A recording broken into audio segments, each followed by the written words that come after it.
देखो बच्चों, आज जो है, आज एक बहुत ही महत्वपूर्ण दिवस है। आज 20 मार्च है और 20 मार्च को हम लोग एक पक्षी को बचाने का एक कार्यक्रम मनाते हैं, एक दिवस बनाते हैं। और ये दिवस कहलाता है विश्व गौरैया दिवस। को गौरैया को बचाने के लिए, जागरूकता फैलाने के लिए जगह जगह कार्यक्रम होते हैं, है ना। उस तरह से आज हम सब लोग इस गौरैया के विषय में और विश्व गौरैया दिवस के बारे में कुछ जानेंगे। देखो बेटा, ये जो गौरैया थी पहले हमारे घरों में बहुत ज्यादा रहती थी। जब घर कच्चे हुआ करते थे तो ये गौरैया उन्हीं कच्चे घरों में अपना घोंसला बनाती थी। घर का बिखरा हुआ अनाज खाना खा करके अपना जीवन यापन करती थी। लेकिन आज बेटा हमारे घर पक्के हुए जा रहे हैं और ये गौरैया घरों से गायब हो जा रही है। इस गौरैया को बेटा हम लोग हाउस स्पैरो भी कहते हैं। क्या?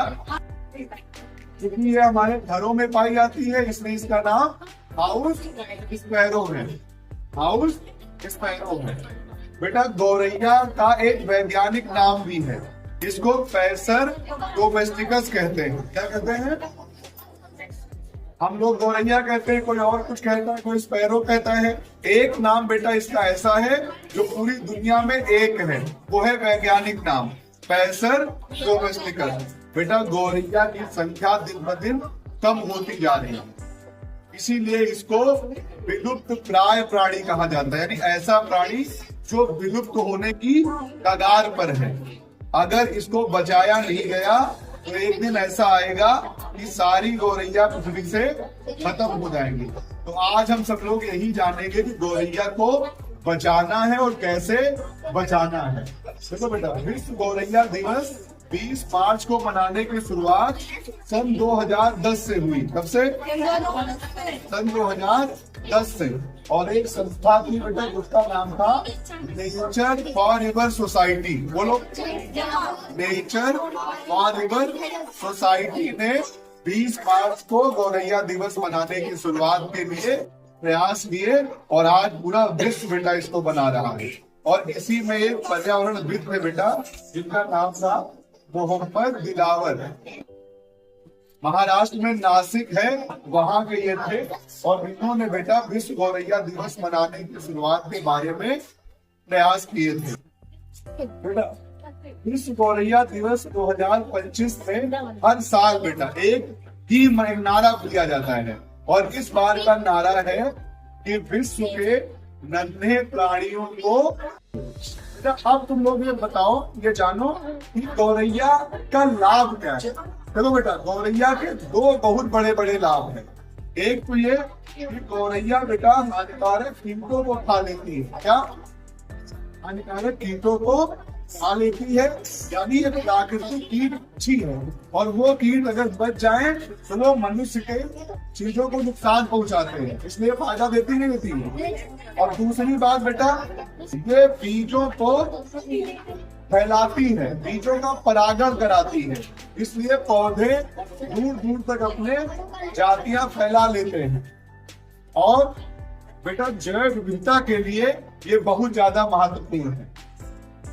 अच्छा, अब बेटा हम लोग जानेंगे कि ये गौरैया गायब क्यों हो जा रही है। तो इसके बेटा कई बड़े कारण हैं, जिसमें अभी हमने पहला बताया क्या, शहरीकरण। क्या बेटा? कच्चे घर जा रहे हैं, जंगल कट रहे हैं, खेत बन रहे हैं, पक्के मकान बन रहे हैं, वहां इनको बेटा घोंसला लगाने की जगह नहीं मिल रही, लगाना इनको वहां लगा नहीं पा रहे। तो इसीलिए ये गौरैया हमारे हमको छोड़ के जा रही है। दूसरा बेटा, फसलों में कीटनाशक दवाएं हम छिड़क रहे हैं। क्या? कीटनाशक दवाएं छिड़क रहे हैं और वो गौरैया बेटा जो वो बीज खाती है तो वो कीटनाशक दवा उनके अंदर चली जाती है और वो मर जाती है। तीसरा बेटा, तीसरा सबसे बड़ा कारण है ये जो मोबाइल फोन है बेटा, इनसे निकलने वाली हानिकारक तरंगे, ये भी बेटा पंछियों को बहुत नुकसान पहुंचा रही है।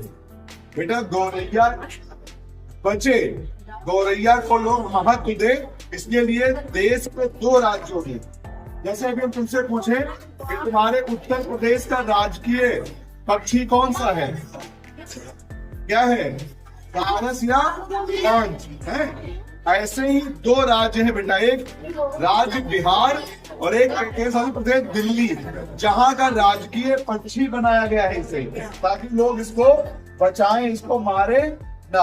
तो हम सब लोग भी इसको बचाने के लिए प्रयास करेंगे।